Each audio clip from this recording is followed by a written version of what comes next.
En este vídeo vamos a revisar los fundamentos químicos de la bioquímica. Vamos a empezar revisando algunos pensamientos de interés desde los científicos Antoine Lavoisier y Jacques Monod.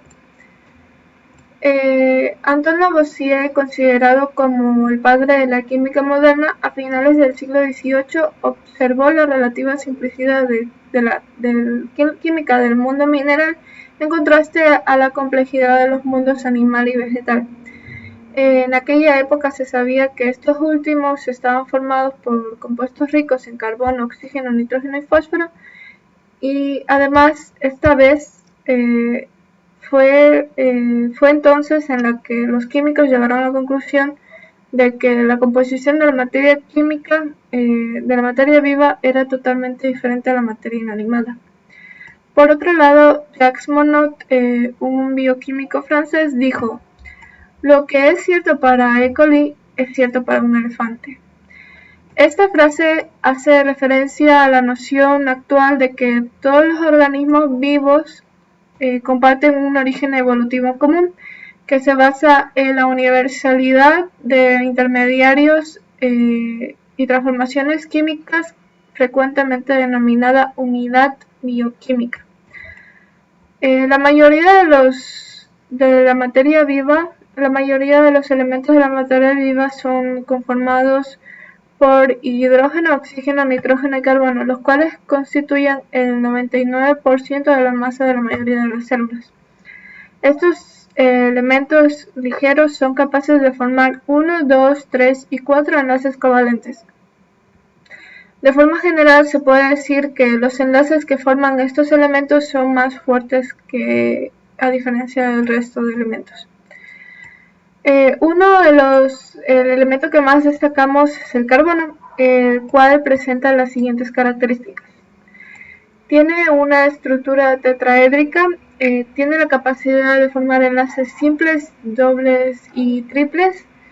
Pueden constituirse en cadenas lineales ramificadas y estructuras cíclicas, y tienen una gran versatilidad para enlazarse con grupos funcionales.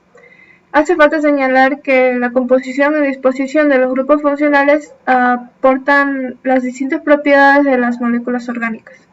Las familias más comunes de los compuestos orgánicos son los alcoholes, las aminas, los aldehídos, las cetonas y los ácidos carboxílicos. Muchas moléculas biológicas contienen varios grupos funcionales, las cuales les aportan la capacidad de tener distintas funciones dentro de la célula. Otras moléculas que hace falta resaltar son los metabolitos. Estos se encuentran disueltos en la fase acuosa de la célula, es decir, el citosol, y son moléculas orgánicas resultantes del proceso metabólico de la célula. Son metabolitos los aminoácidos, los nucleótidos y los azúcares. Además, sus derivados fosforilados y algunos ácidos mono-di-tri-carboxílicos. Estas moléculas son polares o cargadas, es decir, solubles en agua. Además, son distintos según el tipo de célula. Por ejemplo, las plantas vasculares, además de los metabolitos ya mencionados, tienen metabolitos secundarios, los cuales son fundamentales para ciertos procesos en la vida de las plantas, como la morfina, la quinina, la nicotina y la cafeína. El conjunto de todos los metabolitos de una célula se llama metaboloma.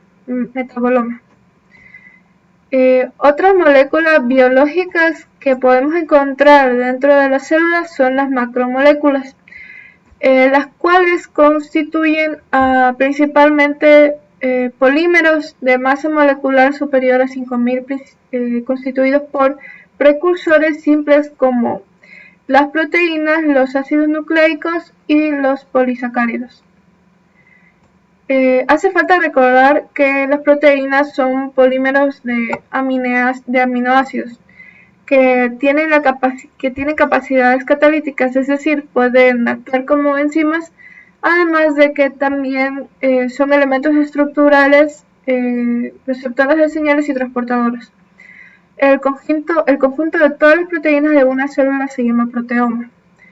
Por otro lado, los ácidos nucleicos, es decir, el ADN y el ARN, son polímeros nucleótidos que se encargan de almacenar y transmitir la información genética de la célula. Algunos ARN tienen funciones estructurales y catalíticas en complejos supramoleculares. Por último, los polisacáridos. Son polímeros de azúcares simples, los cuales tienen varias funciones. Estas macromoléculas pueden funcionar como almacenes de combustibles energéticos, pueden ser componentes estructurales de las paredes celulares en plantas y bacterias y además actúan como elementos de reconocimiento extracelular. Esto cuando se unen a proteínas. Todas las macromoléculas pueden formar estructuras supramoleculares complejas llamadas unidades funcionales que se encargan de hacer distintas funciones metabólicas dentro de una célula. También tenemos el caso de los lípidos. Los lípidos son derivados de hidrocarburos, los cuales no son considerados como macromoléculas porque son muy pequeños individualmente. Su característica más representativa es que son insolubles en agua. Por esta propiedad es que los lípidos pueden actuar como componentes estructurales de las membranas de reserva de combustible energético, pigmentos y señales intracelulares.